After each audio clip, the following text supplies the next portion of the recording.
Hello guys! Hello Aries! Welcome dito sa aking channel, Kapalaran 888. Welcome Aries. Aries, alamin natin kung anong messages, energy, gabay, ang pwede nyong malaman dito sa barahang to. Please connect your intuition sa lahat ng mga nanonood. Okay. This is parang general reading siya. Weekly tarot readings. Aries. Okay, first card natin is Lot. Digital Detox. First card natin ay parang sinasabi sa'yo na you need to recharge, you need to rest. Sa linggong ito, napaka-importante Aries na magpahinga ka. Okay, magpahinga. Kung halimbawa na masyadong exhausted ka, drain, wasted ang energy. Kasi minsan, di ba, hindi natin masyadong napapansin na sa panahon ngayon, yung social media, yung paggamit ng cellphone, kaya nga, di ba, bawal tayong gumamit ng cellphone 2 hours before tayong matulog. Kasi, talagang masisira niyan yung sleeping pattern natin. Okay? So, especially sa mga bata, kung may mga anak kayo, pamangkin na po na bata pa, iwasan yung, diba, i-allow yung mga bata na gumamit ng cellphone, lalo na bago matulog. So, dito sa barahang to, it's either ikaw, it's either kapamilya mo, or kung sino man siya na-involve sa'yo. Sinasabi ng barahan na you need to recharge, you need to reset, you need to recalibrate. Okay? Detox.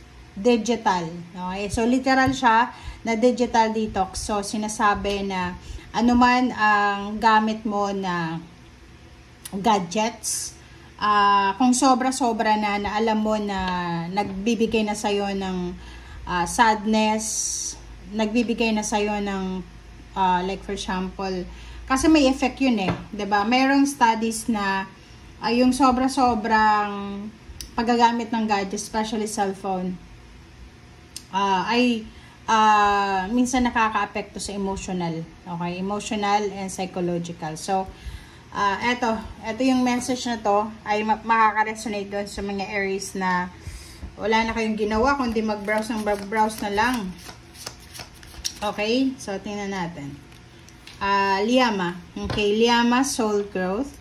Growth is never easy. Have faith and trust in the journey. So, doon sa mga Aries na you are parang impatient, okay? Yung halimbawa na feeling mo nababagalan ka sa pag-unlad mo sa buhay. Yung mga iba sa inyo Aries na parang feeling nyo, ang tagal naman dumating ng biyayang ito. Ang tagal naman dumating ng hinihintay ko na to or kano pa man.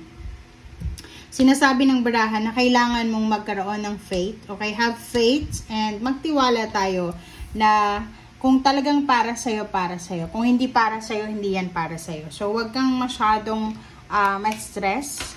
Wag kang masyadong ma-depress or kung ano pa man na emotion na pwedeng maging rason para, 'di ba? Pwede kang pwede kang mawala sa focus mo. Kasi minsan, sa sobrang paghihintay natin, parang nagiging irritable na tayo. Okay? And kung ano na lang na nakikita natin, yun na lang yung ginagawa natin. So, sa second card mo, sinasabi na kailangan mo magkaroon ng tiwala sa sarili mo, sa Panginoon, sa proseso. Parang yun nga, trust the process. Diba? Just go with the flow. Let God, let it go. Just go with the flow.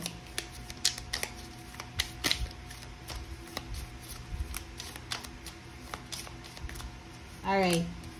Okay, number 17, number 8, this is 4 of hearts. This is 4 of cups. So, stability. This is your energy. Ito, sinasabi ng barahan na this is fish and riches ang posibleng darating sa'yo. Kumbaga, if mag-go with the flow ka lang, yung parang hindi mo kukontrahin kung ano yung nangyayari sa paligid mo sa ngayon. Parang yun nga sabi ko sa kanina, just go with the flow. Kung ano yung nandyan, yun lang yun. Kung ano yung wala, yun, just accept it. Kasi, parang, yung patience na yan, virtue, diba, na hindi lahat nagkakaroon ng ganun eh, 'di ba? So, kung sino yung mas pasensyosa, siya yung magkakamit ng victory and success, parang ganun. Okay? May nakita na ba kayong successful na tao na sobrang walang pasensya? 'Di ba wala? Okay? So, Aries. This is your last deck.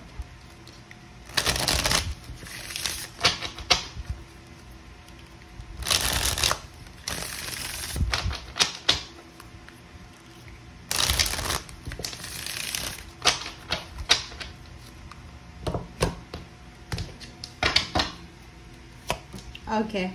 Reverse na 6 of swords. Okay. This is 6 of swords na reverse.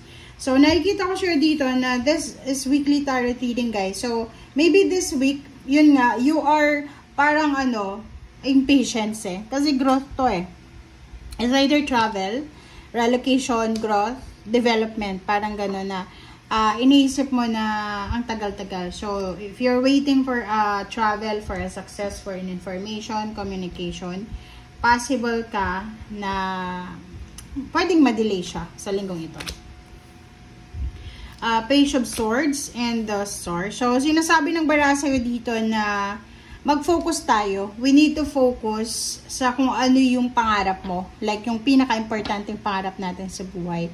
Huwag tayong mag-focus sa mga bagay, sitwasyon, tao na alam natin na disturbance lang or distraction lang. Kasi sa mundong ibabaw ngayon, ang daming distractions. Halimbawa, mayroon kang prospect na job and tapos napapaligiran ka ng ingay ng mundo. So, pwedeng mabago yung prospect mo na yon because of ingay ng mundo. So, you need to be careful. Okay? Sinasabi ng bara sa'yo dito na huwag tayong masyadong mag-focus sa kung ano yung ingay ng mundo. Make sure na maging, kumbaga, consistent tayo. Okay? Persistent and consistent. Okay. Nakikita ko sure dito na if unemployed ka sa ngayon, Aries, or maybe hindi masyadong busy ka, ihanda mo ang sarili mo kasi magiging sobrang busy ka for the next, maybe this month of October or for the next 10 months. Okay?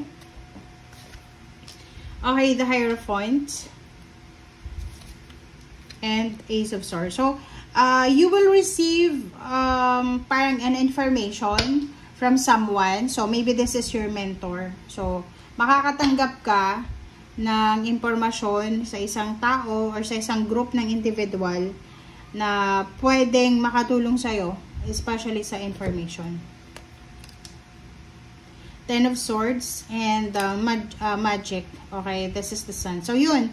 Sinasabi ng bara sa'yo na you need to prepare yourself. Okay, handa mong sarili mo, Aries, kasi there's parang achievements, okay?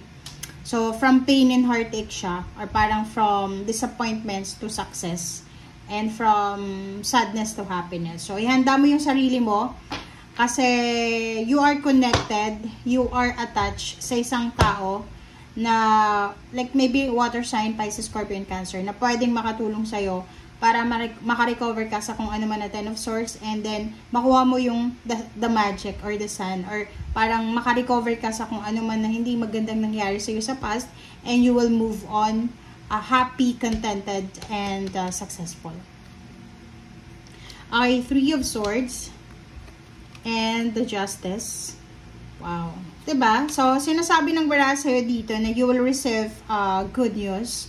Doon sa mga Aries, if you are Aries na nasaktan ka, if you are battered emotionally, financially, or you suffered injustice, makakatanggap ka ng isang napakabilis na balita sa linggong ito, which is that news will parang magdadala to sa'yo ng parang like kalma, diba? Parang, alam ba, kung may kaaway ka or mayroong mga taong inaapakan yung pagkatao mo, or may mga tao dyan na hindi na-appreciate yung ginagawa mo, or especially, especially doon sa mga taong like asawa, boyfriend, girlfriend, family members na ginagawan ka ng masama sa likod. Like, halimbawa, may boyfriend, girlfriend kayo na niloloko kayo, may third party, especially kung asawa yan, live-in partner, mag-iingat sila kasi sa linggong ito, napakabilis na karma ang posibleng dumating sa kanila.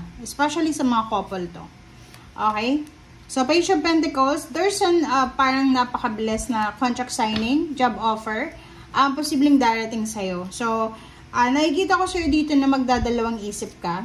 Okay? But, nakikita ko sa'yo dito na hindi ka dapat nagdadalawang isip kasi malaking halagang pera, malaking offer to financially ang posibleng darating sa'yo. So, maybe this is your previous jobs or maybe this is your previous employer or previous work or negosyo. Okay? Thank you guys. Bye!